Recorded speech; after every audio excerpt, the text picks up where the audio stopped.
Hello, justtwogood here. I asked you what retro themes did you want to see me cover for the weekly retro review on this channel, and the most requested themes were Lego Atlantis, Monster Fighters, and surprisingly Chima. Well, I want to do Monster Fighters and Chima reviews, but that just put me into a Lego Atlantis mood. So I started building a set which you could see on justtwogood YT on Twitter. Follow that account, which set that was, but I could not find a specific minifigure. So I went through my collection. I was like, you know what? I never reviewed this set, the Deep Sea Raider. So let's take a look at the Deep Sea Raider. And also, I'm going to use footage from many years ago of when I first opened this set to review it, but I never ended up reviewing it. That's just going to be for this first segment. So enjoy. Hello, justtwogood here. Today we're taking a look at the Lego Atlantis 2011 Deep Sea Raider set. Now this actually retailed for $30 back in the day with 265 pieces. Two minifigures, one of which is actually from the Power Miners line, so this is technically a Power Miners set. It actually started out as a Power Miners set from my understanding, and then it later was moved to Atlantis when Power Miners got canceled. But this was previously unopened, so let's open the sucker up. And out pours all the pieces inside, as well as the instruction booklet. This is a character from Power Miners, Brains. The exclusive part is the face print, which looks like Brains from Power Miners. It's just that now there's a little Atlantis design in the middle there. And of course, this outfit is the 2011 color scheme of yellow and gray for the Power Miners outfits, eliminating the lime from before. And there is no alternate face for Brains, unfortunately, unlike the Power Miners version. But still, this is such an awesome bit of continuity, and I love that Lego released this minifigure. With this set originally costing $30, this minifigure is actually a little bit of a weak inclusion because there was a $10 set with this minifigure from the same wave. However, this minifigure is freaking awesome, so I don't mind getting him in this set as well. This design is just an extremely elaborate top hat there. I mean, not even a hat, but mask, where it's rubbery, like a hard rubber. And you just see the printing there and also the general shaping. It looks ridiculous in an awesome way. And then the design underneath is one of my favorite minifigure face prints. That's freaky. And of course, we've covered this in a lot of different Lego lists. I mean, let's just put that Operator's helmet over it. Ah, that's freaking scary. But I absolutely love that face print, and it still holds up to this day. Anyways, we could see some great torso and leg printing, which I love the white and that sand blue they have going on there. And then at the back, unfortunately, no back torso printing. But I mean, that helmet piece just covers it up so much with an elaborate little tail design there. I freaking love this minifigure. And one of the treasure of the set is this incredible minifigure body armor piece, which is a design used for the Portal Master from the Portal to Atlantis set, and then for another figure in the City of Atlantis set, the flagship 2011 Lego Atlantis set. I absolutely love the gold on here, which is that speckly gold that we don't see too often on Lego pieces. And I'm surprised this actually kind of fits on that warrior. I mean, it's a loose connection, but you can see how it's actually shaped a bit. At least this helmet piece, as I keep saying, really it's an elaborate headpiece to go over both sides of that body armor piece. So yeah, that's actually kind of a cool inclusion. So for the build of the set, let's first take a look at the main vehicle. So the Deep Sea Raider is kind of freaking awesome. I mean, the design of this has lovely elements, not only capturing Atlantis with the red design and this underwater vehicle, but also elements of Power Miners where we have this drill right here. I absolutely love the function here where you just spin this ridged 2x2 circular brick and it spins the drill, which has that orange drill tip. Again, with the minifigures from Power Miners, it makes sense to have a drill with this particular vehicle. Also look at how this is 1x2 with a sticker right here. And I actually like that design, how that looks a little bit scuffed up on the printing. This is really interesting, but apparently this windscreen piece was only ever used in this set. I love the shaping of this particular design, and it comes in a translucent yellow since these 2011 I'm saying Power Miner sets. I wish there were 2011 Power Miner sets. Rumor has it this was repurposed from an unreleased 2011 Power Miners wave. But these 2011 Atlantis sets have a translucent yellow and yellow color scheme added to that red color scheme that they used in the 2010 sets. They don't use lime green anymore. Regardless, this has a piece that is just clipped on with that handle, and you could lift it up very easily, 4 studs at the top. And inside fits Brains, which this design, you have to remove his flippers at the bottom to get him to sit down.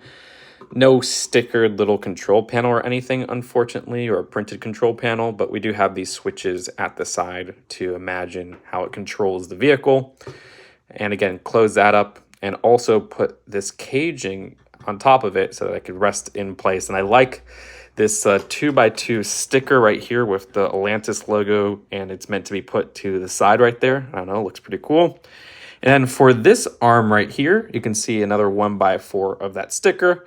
We also have a 1x2 sticker on the side right here and on the other side, and then a 2x2 sticker at the top with a little mermaid right there. And this is an arms that you could hold some of the treasure found in the set. So let's say that piece right here. And you can see how that's just held in place.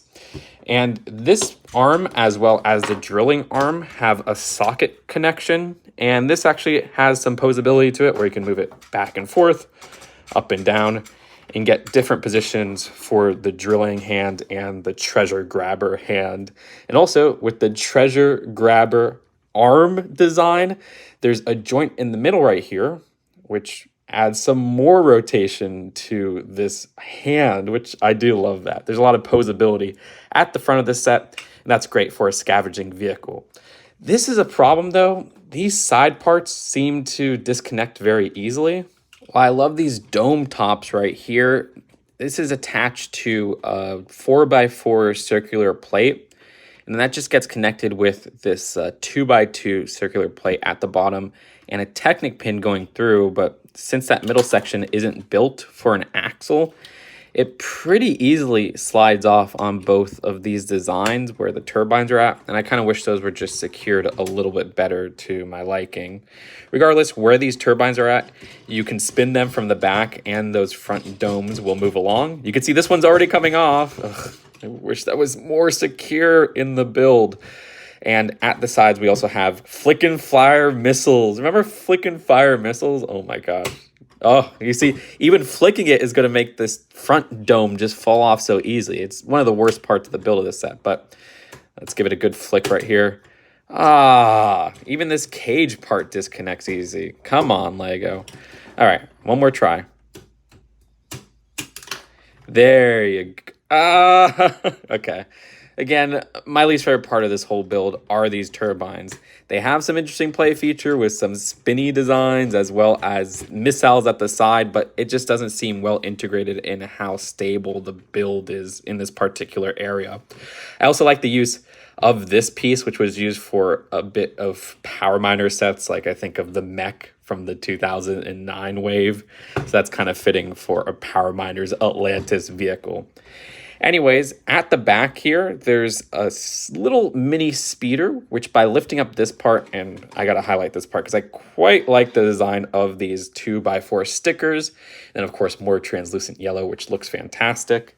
Oh, and I forgot to actually position the lights forward facing like this, which are just clipped on to the sides for the front there, which is a cool design as well. But anyways, for that little mini speeder, you can just lift it up like this.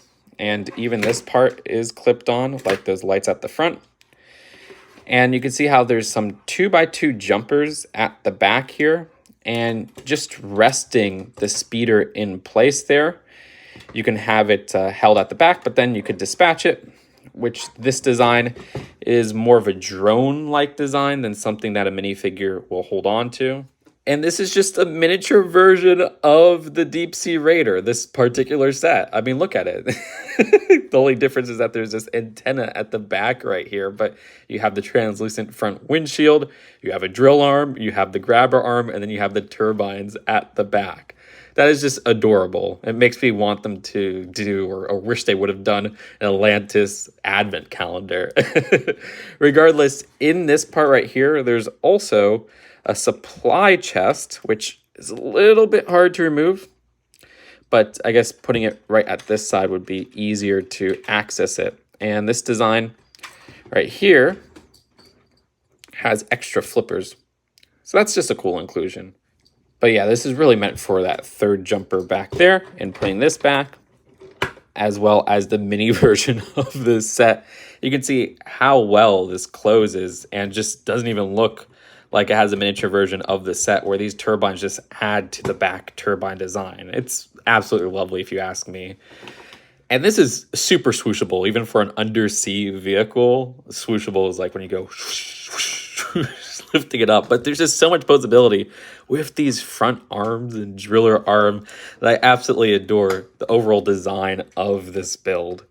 But there's still the second build of the set. It's not all done just yet. And that's this little treasure chest where they have a really nice column build. Again, these 2x2s with the ridges on them were kind of new for this time. So it was really cool seeing just the amount included in this set. And of course, we have that awesome body armor piece, which I'm so glad they included in here. And then we have 3 gems inside with a clear one, a dark red one, and this blue one, which all of those look lovely.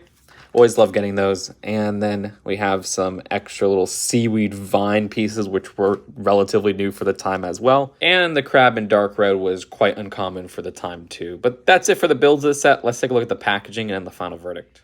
I remember seeing this on Barnes & Noble store shelf until like 2015, maybe. This was just one that was always at my local Barnes & Noble, and I kind of wish I got it back then. But I think I got a good deal on eBay, whatever hole that was. You can see how the 2011 ones have a different border right there than the 2010 ones. And then at the back, you have some different shots of the set. And in the instructions, there's an advertisement of all the 2011 LEGO Atlantis sets. And at the time when this came out, I was in my dark ages. I missed a lot of the 2011 LEGO sets in general. And so I only got this from just a friend for Christmas as a gift. And I dismissed it. But now, going back, I'm trying to get all of these sets. Guess what? I just bought this one. But this one in the middle is the city of Atlantis. And I regret not getting it. It's absolutely gorgeous. And I loved it even back then, but I just didn't really want to spend any money on LEGO because I was into like retro games at the time. I regret not getting it. So if you could hook me up on a deal on that, you know my email, justtwogoodbusiness@gmail.com. Anyways, that's it for the instructions. So overall, I kind of love this set. And when I first saw it on store shelves, I skipped it. This was one that I got later on and just kind of put to the side. The overall design of this is Power Miners meets Atlantis, down to the minifigure inclusion of a shared character exclusive to this set. I love the manta ray enemy, which that particular character does come in a $10 set of this wave.